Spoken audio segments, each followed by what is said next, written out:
Nous avons parcouru 650 km en tandem, de Mouricou au Mont Ventoux. Une soif d'aventure, Un défi sportif ? une envie de découverte, Peut-être. mais surtout, c'était le besoin d'aller chercher des réponses à une question qui nous taraudait. Quelles sont les personnes qui nous nourrissent ? Tout a commencé il y a quelques mois. On est Léa et Rebecca. On s'est rencontrés au travail à Nègrepelisse, à côté de Montauban. Comme tout le monde, on mange. Du coup, on achète à manger au marché. On y va avec notre tandem Mélusine. Et ça ne passe pas inaperçu. C'est là qu'on a rencontré Daniel. Ces asperges sont trop bonnes. Et en plus, il est trop sympa. Il travaille en agriculture paysanne. Nous, on ne connaissait pas l'agriculture paysanne. Alors, on a voulu en savoir plus. C'est ainsi que naît Graines de Tandem. Graines de tandem, c'est très clair. On part de Mouricou jusqu'au Mont Ventoux, lieu mythique du cyclisme. Et sur la route, on rencontre des personnes engagées dans l'agriculture paysanne. Ça va être une expérience incroyable, alors on va la partager avec une vidéo par jour, une exposition et un documentaire. Ah ouais, quand même. Nous allons découvrir différents métiers de l'agriculture paysanne grâce à des personnes qui nous ont ouvert leur lieu de vie et de travail. Venez les rencontrer avec nous.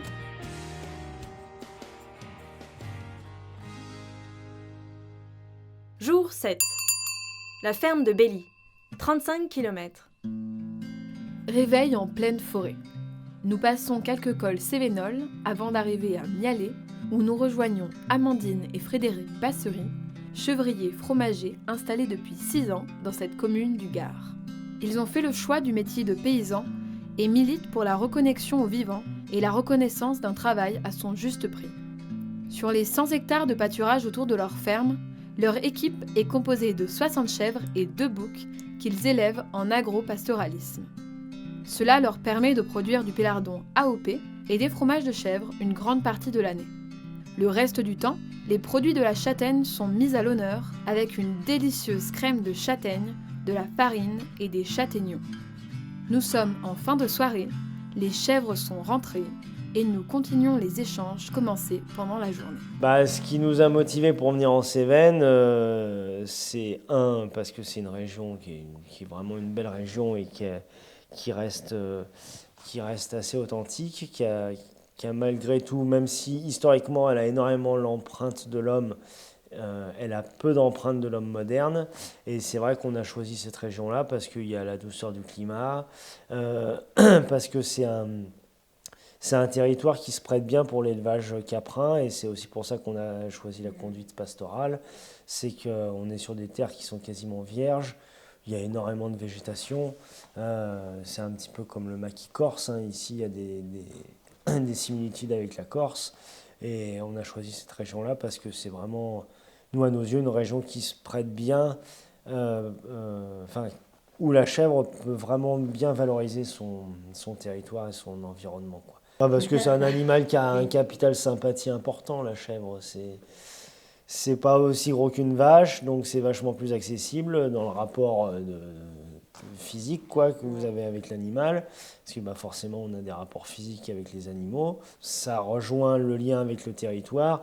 C'est que c'est une bête qui a peu de besoins, et avec peu, elle peut faire malgré tout un peu. En gros, avec peu de ressources riches qu'elle va trouver dans son milieu naturel, et malgré tout, elle fera un peu de lait qui nous permettront de faire du fromage. Donc nous fabriquons des fromages lactiques, c'est-à-dire qu'il n'y a aucune transformation du lait, dans le sens où il n'est pas chauffé par exemple, et directement du lait par uniquement l'ajout de petits laits et de présure, on fait un cahier qui donne le fromage derrière.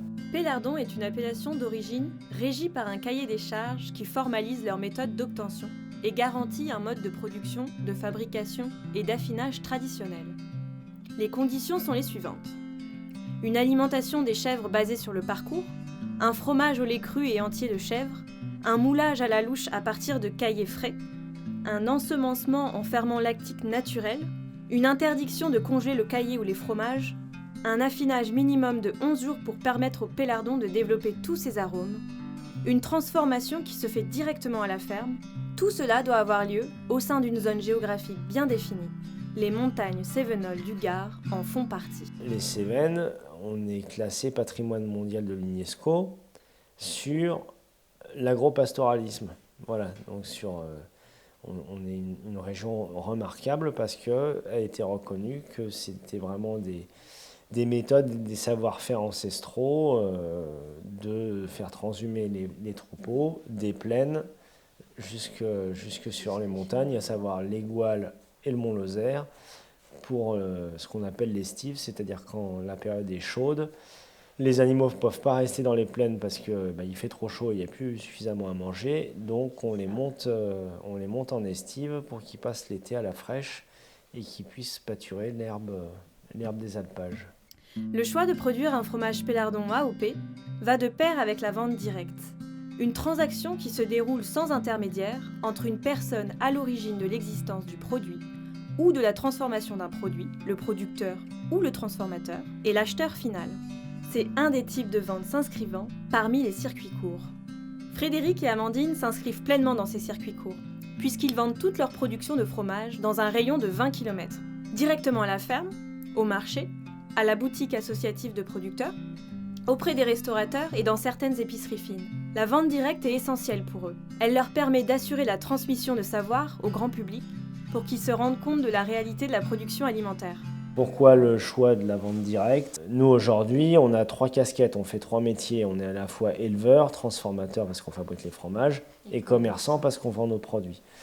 Donc pourquoi ce choix-là ? Parce que ce n'est pas forcément tous les agriculteurs ou tous les paysans qui optent pour ce choix-là, parce que ça demande les 3 compétences, et notamment la compétence de commercialisation n'est pas forcément simple.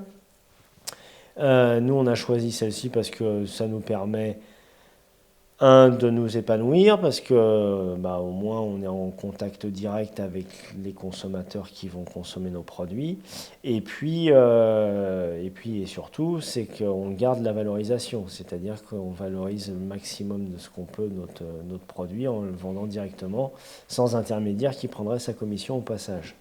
Voilà, donc ça c'est les 2 raisons pour lesquelles on a choisi la vente directe en circuit court. Aujourd'hui, un client, un consommateur qui vient acheter chez nous, quand il dépense une somme d'argent, il sait où va l'argent, elle rémunère un producteur. Voilà, donc chers consommateurs, pensez à ça. Si vous voulez faire quelque chose en termes d'économie et en termes social, c'est que vous achetez au producteur. Même si vous trouvez ça des fois un peu cher, au moins vous saurez où va l'argent. Voilà. Et si vous trouvez que c'est un peu cher, posez-vous la question du salaire minimum aujourd'hui. Et si vous voulez que tout le monde vive décemment, il faut payer les choses à leur juste prix. Voilà. Imaginez le temps et tout le travail qu'il y a derrière. Voilà. C'est pas juste le prix du produit, c'est ce produit, qu'est-ce qui a été mis en place, qu'est-ce qui a été fait derrière pour qu'on ait notre fromage à la fin. Il existe un contrat de confiance entre Frédéric, Amandine et leurs chèvres. C'est une véritable famille avec des liens très forts. On a 63 chèvres, animaux, pardon, parce qu'il y a 2 boucs dedans. Nos animaux, on les voit tous les jours et elles ont toutes un prénom. Et je veux dire, ça c'est un peu exceptionnel. On a plein de confrères, ils en ont quelques-unes à qui ils donnent un prénom. Mais nous, on travaille vraiment avec elles. Donc si on veut avoir une vraie interaction, je me vois mal les appeler par leur numéro ou dire hep, hep, hep, hep. En plus, elles ne se reconnaîtraient pas. Là, on le voit, quand on les accompagne, elles savent. Et puis, il y a des échanges. Par exemple, de temps en temps, on avance et puis on entend une petite qui appelle parce qu'elle est restée avec les grandes derrière, ou des grandes qui sont un peu éloignées, qui rappellent. Et du coup, en plus, on les reconnaît au son, à leur bêlement. On sait généralement à peu près qui appelle. Voilà. Mais pour moi, c'est important. C'est pour ça qu'on se creuse la tête tous les ans quand on garde des petites, de trouver un prénom et une caractéristique. L'agriculture paysanne s'exprime à la ferme du Belly par un équilibre subtil entre les besoins du troupeau et la maintenance du territoire. Nous pouvons dire que Frédéric et Amandine sont des faiseurs de territoire, mais également des penseurs de demain. C'est une profonde réflexion autour de la conservation de la culture de la terre qu'ils nous dépeignent, et on comprend bien que leur engagement va plus loin que la production alimentaire. Allez, à une prochaine fois les chèvres!